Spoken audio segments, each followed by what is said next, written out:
ये कार्यक्रम सत्य घटनाओं से प्रेरित है। जिनके साथ ये घटनाएं घटी उसकी वास्तविकता उन्हीं तक सीमित है। भूत प्रेतों और अपसामान्य विषयों के होने पर चैनल कोई दावा नहीं करता और ना ही प्रोत्साहन करता है। कहते हैं जो दिख जाए वो सच है और जो होके भी न देखे वो रहस्य।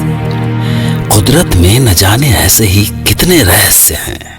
बचपन में दादी से दूर गांव की पुरानी हवेली में रहने वाली डायन की कहानी तो हम सब ने सुनी है, पर क्या ये डायन, ये चुड़ैल, ये प्रेतात्मा वाकई होती भी हैं? आपको शायद मेरी बातें मजाक लगे, पर क्या करेंगे आप अगर आपका सामना ऐसी ही किसी लंबे बाल वाली, हरी हरी आंखों वाली और उल्टे पैरों वाली डायन से हो जाए। मैं डॉक्टर नागर, पेशे से मनोवैज्ञानिक और पैशन से ह्यूमन माइंड का फैन, हर रात आपके पास लेकर आता हूँ मुझसे मिले कुछ लोगों की आप बीती, कुछ घटनाएं जिन्हें सुनकर आप सोचने पर मजबूर हो जाते हैं।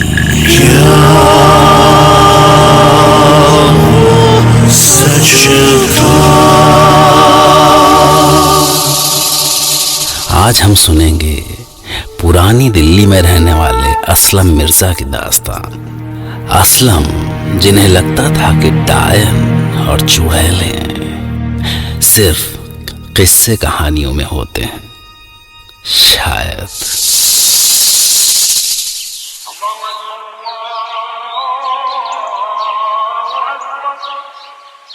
5 दिसंबर सन 1997। उन दिनों हम अलीगढ़ में रहा करते थे।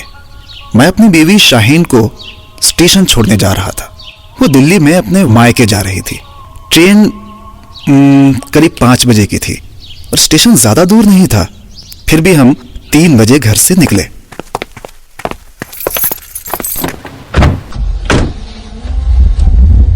बहुत कोहरा था उस दिन, एकदम विजिबिलिटी नहीं थी।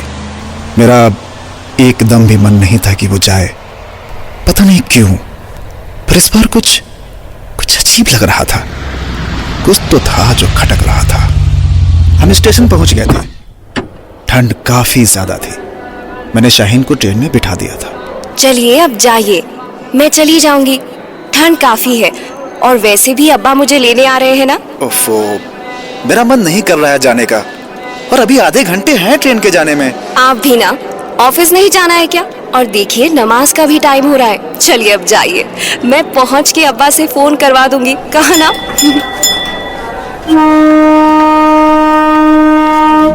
उन दिनों मोबाइल फोन सबके पास नहीं होते थे, सिर्फ लैंडलाइन होता था, तो आप किसी को भी किसी भी पल फोन नहीं कर सकते थे।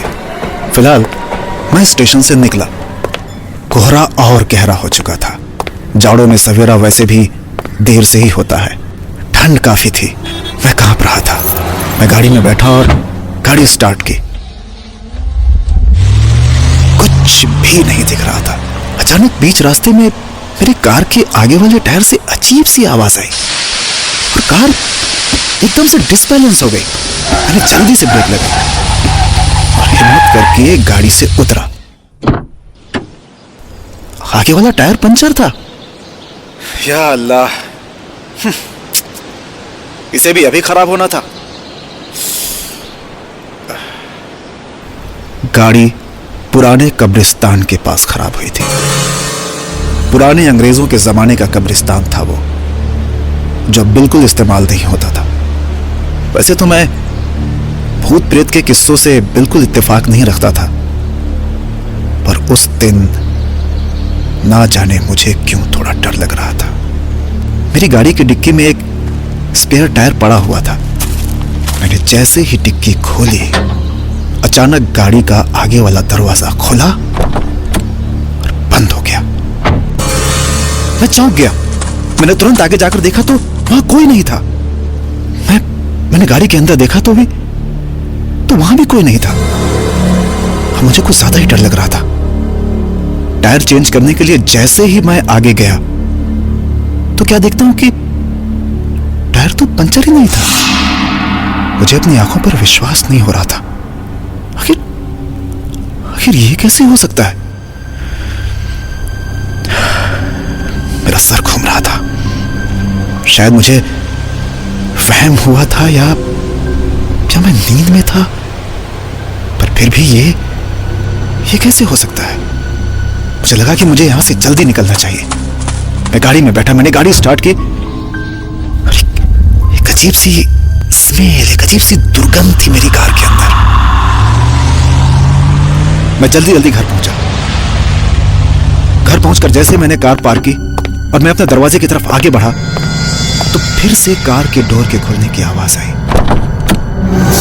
मैंने मुड़कर देखा, क्या हो रहा था? ये कोई नहीं था वहां पे। मैं तुरंत घर के अंदर घुसा और मैंने दरवाजा बंद कर लिया। मैंने एक लंबी सांस ली। उस भयंकर ठंड में मुझे पसीने आ रहे थे। सवेरा हो गया था, ऑफिस का भी समय हो रहा था। मैं जैसे ही नहाने के लिए बाथरूम में घुसा, अचानक से डोरबेल के बजने की आवाज आई। मैंने दरवाजा खोला तो क्या देखता हूं,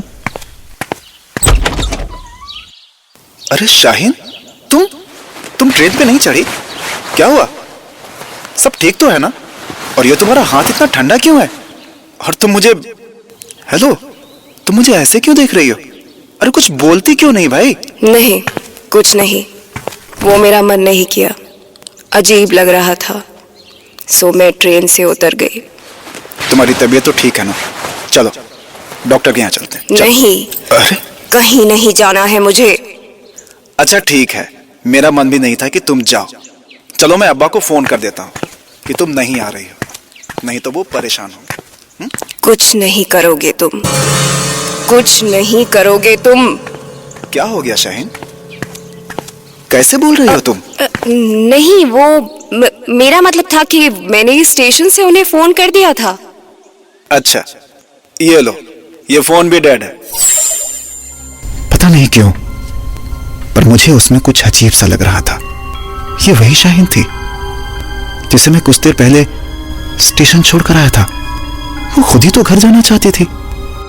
उसने पहले तो कभी ऐसा नहीं किया था।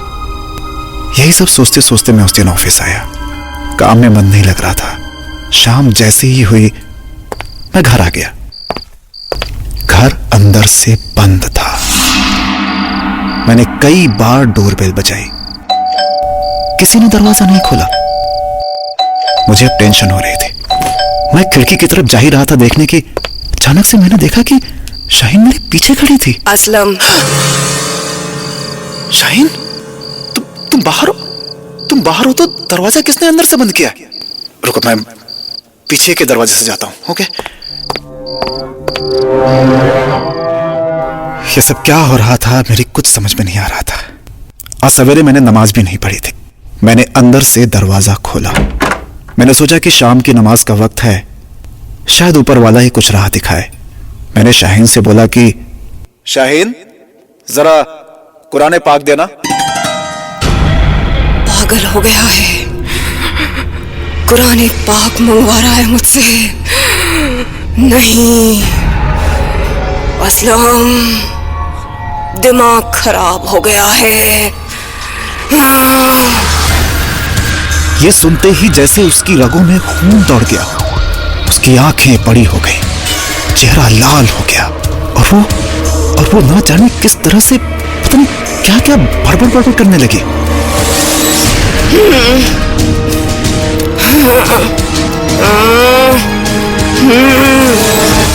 कुरान पाक का नाम सुनते ही जैसे उसे करंट लग गया हो। वो मुझसे थोड़ी दूर चली गई। उसके चेहरे पर एक अजीब सा गुस्सा था। मैंने कहा, शाहीन तुम ठीक तो हो? मैं पानी लाकर देता हूं तुम्हें। नहीं, वो बस तुम्हें मुझसे कोई अलग नहीं कर सकता। मैं तुमसे बहुत प्यार करती हूँ। ये बोलते ही वो जोर जोर से हंसने लगी।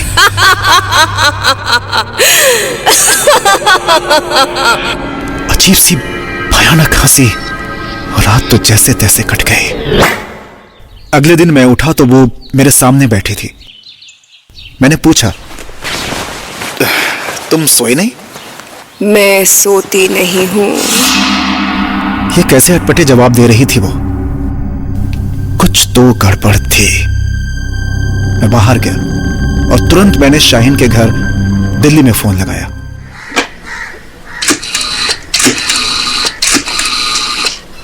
हेलो, अस्सलाम वालेकुम मम्मी, मैं असलम। सलाम असलम बेटा। बेटा हम कब से तुम्हारा फोन ट्राई कर रहे हैं पर मिल ही नहीं रहा। शाहीन ठीक ठाक पहुंच गई है। रुको अभी बात करवाते हैं। शाहीन? तो वो, या अल्लाह, मेरे तो पांव के नीचे से जमीन सरक गई। ये सब क्या हो रहा था?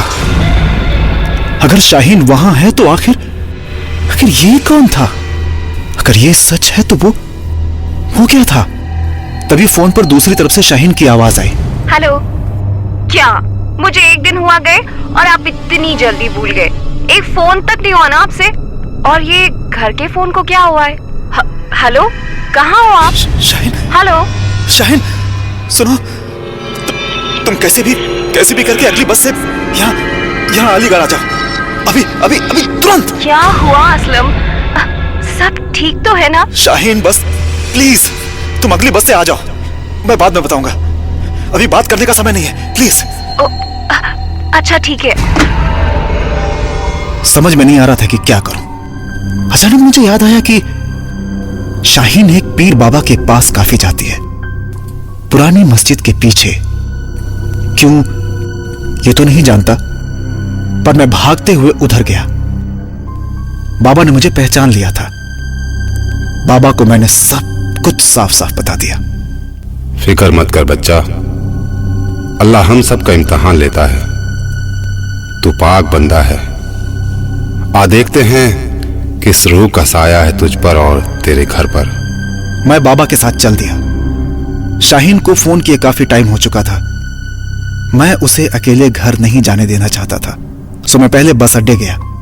जब मैं, शाहीन और बाबा घर पहुंचे, दरवाजा खुला था। जैसे ही हम घर में घुसे, दरवाजा जोर से अपने आप बंद हो गया और घर की सारी खिड़कियां एक के बाद एक करके बंद हो गई।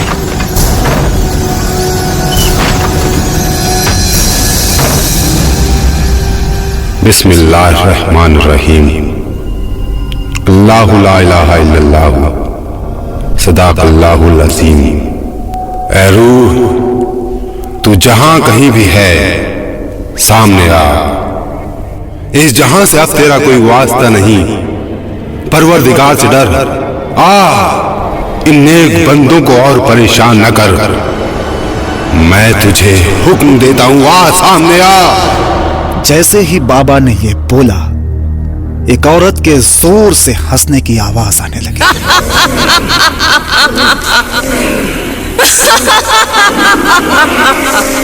और शाहीन की हमशक्ल औरत हमारे सामने आकर खड़ी हो गई, जो देखते देखते एक भयानक डायन में बदल गई। हरी आंखें, बड़ा सा चेहरा और लंबे बिखरे बाल। वो चेहरा मैं आज तक नहीं भूल सका। अचानक से तेज हवाएं चलने लगी और तेज तूफानी बारिश भी शुरू हुई।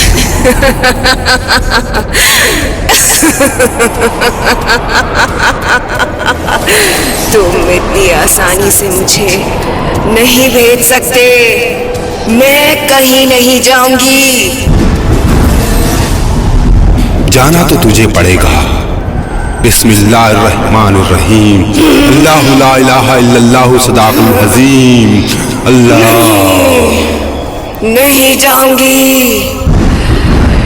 नहीं जाऊंगी मैं। असलम बचाओ मुझे। असलम बचाओ मुझे, खुदा के वास्ते मुझे बचा लो। उस डायन ने शाहीन को पकड़ लिया था। वो उसके कांधे पर चढ़कर बैठ गई थी। मैं उसकी तरफ भागा, लेकिन बाबा ने तुरंत मुझे पकड़कर डाइनिंग टेबल पर रखा चाकू मेरे गले पर लगा दिया और धीमे से कान में बोले, रुक, चुप खड़ा है।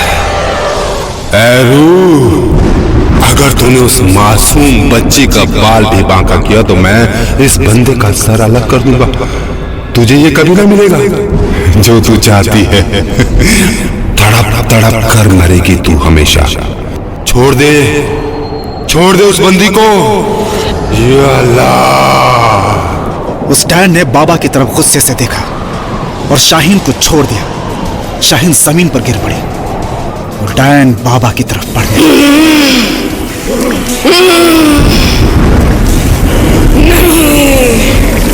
जैसे ही वो बाबा के पास आई, बाबा ने तुरंत मुझे छोड़ दिया और अपने झोले से एक छोटी सी बोतल निकाली। या अल्लाह, या अल्लाह।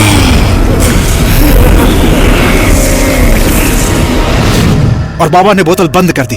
बंद करते ही बाबा पास रखी एक चेयर पर गिर गए। हम दोनों भागते हुए बाबा के पास गए। बड़ी मुसीबत टल गई बच्चा। ये तावीज तुझे हमेशा पहनना है और इस घर को जल्दी खाली कर दे। ये रोज ज्यादा वक्त इस बोतल में नहीं रहेगी, नहीं रहेगी। या अल्लाह, या अल्लाह, या अल्लाह, शुक्र है तेरा। जिन बातों, किस्सों, तथ्यों को हम स्वीकार नहीं कर सकते, उन्हें नकारने का भी हमारे पास कोई हक नहीं है। पर सबसे बड़ा सवाल जो मन मानना नहीं चाहता, वो कि ये जो असलम के साथ हुआ, क्या वो सच था?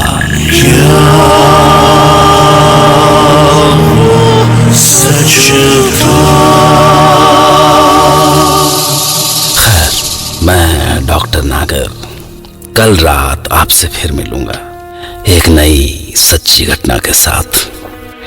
तब तक के लिए take care of your mind. Good night.